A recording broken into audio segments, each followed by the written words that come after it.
ana Morelos yan, ginanadua. Magka-partner to ha. Okay, next. Ginya cognitive saya, na ipag-check kung to. Ginya compromise mental status, na ipag-check kanan if adna problem e patient sa otak, sa mental, sa psychology. Example, mga ito na ini, mga schizophrenia,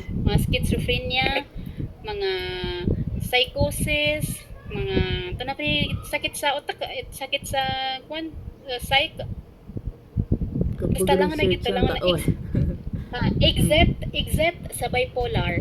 Si bipolar nakanabayran ni pag-check. Gitu ba? Okay, next.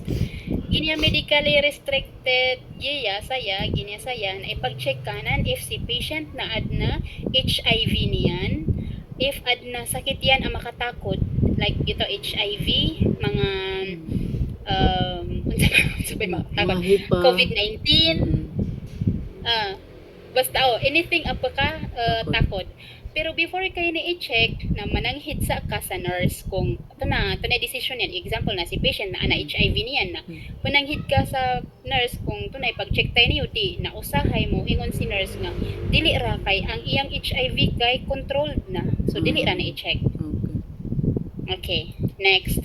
Sige niya saya na ipag-check kay ni if si patient na naa siya SOB, short of breath. Anything na related sa short of breath na ipag-check ka na. Hindi din understand. Hawa kay nga 95. Dinuto ko ako.